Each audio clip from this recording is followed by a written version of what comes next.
Price lord. ಕರ್ತನಾಗುವಂಥ ಯೇಸು ಕ್ರಿಸ್ತನ ನಾಮದಲ್ಲಿ ನಿಮ್ಮೆಲ್ಲರಿಗೂ ನನ್ನ ಹೃತ್ಪೂರ್ವಕವಾದ ವಂದನೆಯನ್ನು ತಿಳಿಸುತ್ತೇನೆ. ನಾವು ಬದುಕೋದಕ್ಕೋಸ್ಕರ ಏನೇನೆಲ್ಲ ಕೆಲಸಗಳನ್ನೆಲ್ಲ ನಾವು ಮಾಡ್ತೀವಿ. ನಾವು ಚೆನ್ನಾಗಿ ಬದುಕಬೇಕು, ಬಾಳಬೇಕು, ನಾವು ಮೇಲ್ ಬರಬೇಕು, ವೃದ್ಧಿಗೊಳ್ಳಬೇಕು, ಆ ಕೆಲಸ ಮಾಡಬೇಕು, ಈ ಕೆಲಸ ಮಾಡಬೇಕೆಂಬುದಾಗೆಲ್ಲ ನಾವೇನು ಮಾಡ್ತೀವಿ, ಆ ಒಂದು ಸ್ಥಳದಲ್ಲಿ ಎಲ್ಲ ಕಾರ್ಯಗಳನ್ನು ಮಾಡ್ತೀವಿ. ಕೆಲವರು ನೋಡಿ ಕಷ್ಟಪಟ್ಟು ಸಂಪಾದನೆ ಮಾಡ್ತಾರೆ, ಕಷ್ಟಪಟ್ಟು ಬೆವರು ಸುರಿಸಿ ಸಂಪಾದನೆ ಮಾಡ್ತಾರೆ. ಹಗಲು ರಾತ್ರಿ ಹೇಗಾದ್ರೂ ಬದುಕಬೇಕೆಂಬುದಾಗಿ ಹೇಳಿ ತಮ್ಮ ಜೀವನವನ್ನೇ ಒತ್ತೆ ಇಡ್ತಾರೆ, ಅನೇಕ ಕೆಲಸಗಳನ್ನು ಮಾಡ್ತಾರೆ.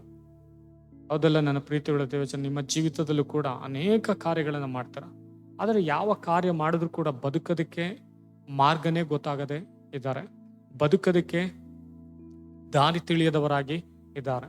ಬದುಕಬೇಕೆಂಬುದಾಗಿ ಆಸೆ ಇದೆ, ಆದ್ರೂ ಕೂಡ ಬದುಕಬೇಕೆಂಬುದಾಗಿ ಪ್ರಯಾಸ ಪಟ್ಟರು ಕೂಡ ಆ ಪ್ರಯಾಸಕ್ಕೆ ಸರಿಯಾದ ಪ್ರತಿಫಲ ದೊರಕದ ಹಾಗೆ ಅನೇಕರು ಜೀವನ ಮಾಡ್ತಾ ಇದ್ದಾರೆ.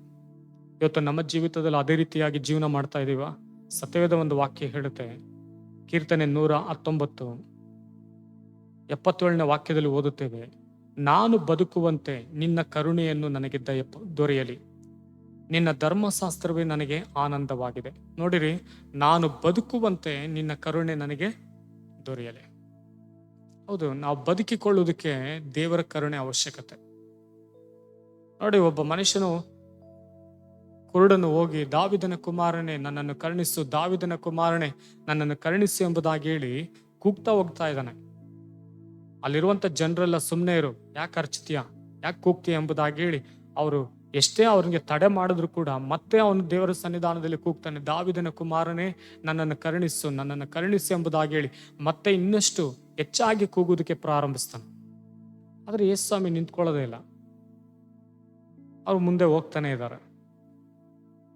ಅವ್ರು ಹೋಗಿ ಒಂದು ಮನೆಯಲ್ಲಿ ಕುಳಿತುಕೊಳ್ಳುವಾಗ ಆ ಮನುಷ್ಯನು ಬರ್ತಾನೆ, ದಾವಿದನ ಕುಮಾರನನ್ನು ಕರುಣಿಸು. ಅವಾಗ ಆ ಮನುಷ್ಯನ್ ನೋಡಿ, ನನ್ನಿಂದ ನಿನಗೇನಾಗಪ್ಪ ಆಗ್ಬೇಕು, ನನಗೆ ಕಣ್ಣು ಬರಬೇಕು, ನೀನ್ ಕಣ್ಣು ಬರ್ತದೆ ಎಂಬುದಾಗಿ ನಂಬ್ತೀಯಾ? ಹೌದು, ನಾನು ನಂಬ್ತೀನಿ.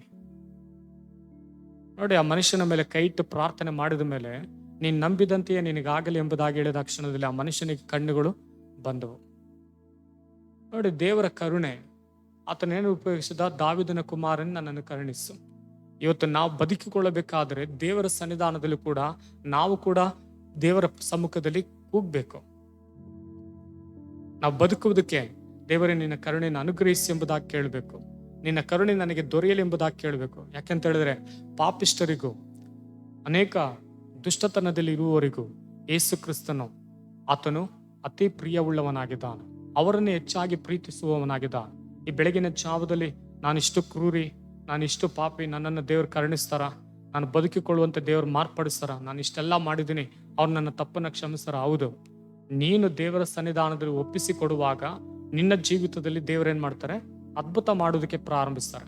ನೀನು ಬದುಕುವುದಕ್ಕೋಸ್ಕರ ದೇವರ ಕರುಣೆ ನಿನ್ನ ಮೇಲೆ ಬರುವುದಕ್ಕೆ ಪ್ರಾರಂಭಿಸಿ, ನೀನು ಬದುಕಿಕೊಳ್ಳೋದಕ್ಕೋಸ್ಕರ ದೇವರ ದಯೆ ನಿನ್ನ ಮೇಲೆ ಬರುವುದಕ್ಕೆ ಪ್ರಾರಂಭಿಸಿ, ನೀನು ಬದುಕಿಕೊಳ್ಳೋದಕ್ಕೋಸ್ಕರ ದೇವರ ಕನಿಕರ ನಿನ್ನ ಮೇಲೆ ಬರುತ್ತದೆ, ನೀನು ಬದುಕಿಕೊಳ್ಳೋದಕ್ಕೋಸ್ಕರ ದೇವರ ಕೃಪೆ ನಿನ್ನ ಮೇಲೆ ಬರುತ್ತದೆ. ಯಾಕಂತ ಹೇಳಿದ್ರೆ ಅಲ್ಲಿ ಪ್ರಾರ್ಥನೆ ಮಾಡ್ತಾನೆ, ನಿನ್ನ ಕರುಣೆಯನ್ನ ನನಗೆ ದೊರೆಯಲಿ, ಆಗ ನಿನ್ನ ಧರ್ಮಶಾಸ್ತ್ರವನ್ನು ನನಗೆ ಆನಂದವಾಗಿದೆ, ನಿನ್ನ ಧರ್ಮಶಾಸ್ತ್ರವೇ ನನಗೆ ಆನಂದವಾಗಿದೆ. ಹೌದು, ನಮ್ಮ ಜೀವಿತದಲ್ಲಿ ದೇವರ ಧರ್ಮಶಾಸ್ತ್ರವೇ ನಮಗೆ ಆನಂದವಾಗಿರುತ್ತೆ. ಯಾಕಂತ ಹೇಳಿದ್ರೆ ಅವರ ಕರುಣೆ ನಮಗೆ ಬದುಕಿಕೊಳ್ಳುವಂತೆ ಮಾರ್ಪಡಿಸುತ್ತೆ. ನಿನ್ನ ಜೀವಿತವನ್ನು ಬದುಕಿಕೊಳ್ಳುವಂತೆ ದೇವರ ಸನ್ನಿಧಾನದಲ್ಲಿ ಪ್ರಾರ್ಥನೆ ಮಾಡು, ದೇವರ ಸನ್ನಿಧಾನದಲ್ಲಿ ಸ್ತುತಿ ಮಾಡು, ದೇವರ ಸನ್ನಿಧಾನದಲ್ಲಿ ಮಹಿಮೆ ಪಡಿಸು, ದೇವರ ಸನ್ನಿಧಾನದಲ್ಲಿ ಯಾವಾಗಲೂ ಘನಪಡಿಸು. ದೇವರು ನಿಮ್ಮನ್ನು, ನಿಮ್ಮ ಕುಟುಂಬವನ್ನು ಆಶೀರ್ವದಿಸಿ. ನನ್ನೊಂದಿಗೆ ಸೇರಿ ಪ್ರಾರ್ಥನೆ ಮಾಡಿ. ಪರಿಶುದ್ಧನಾದ ದೇವರೇ, ಈ ಬೆಳಗಿನ ಜಾವದಲ್ಲಿ ದೇವರ ವಾಕ್ಯವನ್ನು ಕೇಳಿಸಿಕೊಂಡಂತ ಪ್ರತಿಯೊಬ್ಬರ ಮೇಲೆ ನಿನ್ನ ಆತ್ಮವನ್ನು ಸುರಿಸು ಸ್ವಾಮಿ. ಒಬ್ಬೊಬ್ಬರಿಗೂ ಬೇಕಾದಂತ ಜ್ಞಾನ ತಿಳುವಳಿಕೆಯನ್ನು ಕೊಡು ಸ್ವಾಮಿ. ಅವರು ಬದುಕಿಕೊಳ್ಳುವುದಕ್ಕೆ ದೇವರೇ ನೀವು ಕರುಣೆಯನ್ನು ಅನುಗ್ರಹಿಸು ಸ್ವಾಮಿ. ಹೌದು ಕರ್ತನ, ನಿನ್ನ ಧರ್ಮಶಾಸ್ತ್ರವೇ ಆತನಿಗೆ ಆನಂದಕರವಾಗಿದೆ. ಹೌದು ಸ್ವಾಮಿ ಎಂಬುದಾಗಿ ಹೇಳಿದಾಗಿ ಕರ್ತನ ನಮಗೆ ಆನಂದವನ್ನ ನೀವು ಉಂಟು ಮಾಡು ಸ್ವಾಮಿ. ನೀವು ದೊಡ್ಡ ಕಾರ್ಯಗಳನ್ನು ಮಾಡು, ಆಶೀರ್ವದಿಸು, ನಡೆಸು. ಯೇಸು ನಾಮದಲ್ಲಿ ನನ್ನ ಪ್ರಾರ್ಥನೆಯನ್ನು ಕೇಳಿ ತಂದೆಯೇ, ಗಾಡ್ ಬ್ಲೆಸ್ ಯು. ದೇವರು ನಿಮ್ಮನ್ನು ಆಶೀರ್ವದಿಸು.